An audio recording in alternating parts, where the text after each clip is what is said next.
irrigation. So this is a key thing that is done while crop steering, like you mentioned in the beginning of this episode. We've got irrigation volume, we've got frequency and timing, we got drybacks. Talk to us about irrigation. I'll kind of just give you the microphone here and drop some knowledge on us. Sure. So as a grower, new or experienced, watering is, I think, the hardest part to get down. And it's especially important, and I will speak to a lot of these things through the lens of living soil because that is what I have the most experience with. But I think that there's also wider applicability with this as well. Generally speaking, there are things that we could do when it comes to how much we are watering and how frequently we are watering to drive the growth of our plants or stunt it more frequently. I think people suffer from. I think there is a common misunderstanding of when we're watering, what is overwatering. It is not a thorough saturation of your soil that is causing the overwatering. It is the thorough saturation and the constant saturation. It's the frequency that is becoming the issue, and your plants don't have a way to breathe. So drybacks are incredibly important.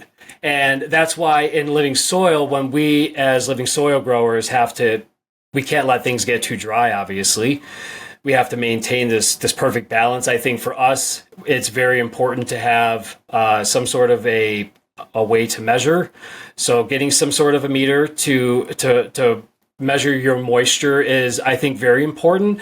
Whether you're measuring your moisture at the bottom or the top doesn't really matter as much, because the way that I see it, if you're able to learn the patterns of when your plant needs water and when your plant needs to dry back, you'll be able to know those percentages. So you know the ebb and flow. That's the most important thing to do. And we could talk hours on watering practices, but the dry back in flowers. So again, biomimicry, late in flower. If you're outdoors growing, less rain. It's the dog days of summer. It's drought-like conditions, right?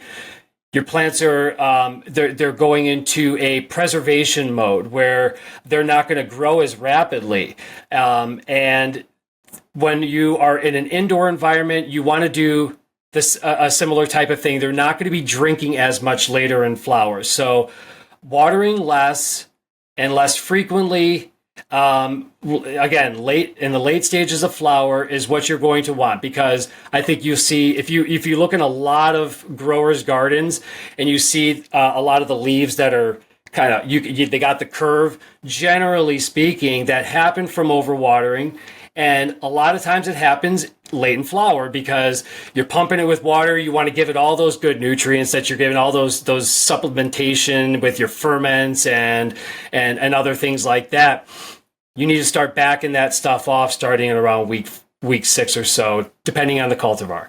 Again, it all depends. If you're growing a sativa that's a 22-weeker, you don't need to back off just yet. But if you're growing a hybrid indica, something that's like a 8 or 9 weeker, I would say week 6 is around the time you're going to want to start pulling that stuff back, because your plant's going to drink less, and you don't want to get to a point where you drown your plant and you do stunt your flower growth, because I have done that numerous times. I'm constantly struggling with finding the right balance for watering. It's because I grow in a bunch of different things. I grow in a living soil bed. I have earth boxes and I have autopots, and they all have nuances to their watering practices.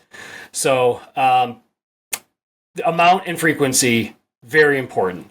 This clip was brought to you by AC Infinity. Use discount code MrGrowIt15 to save on any of their gardening products.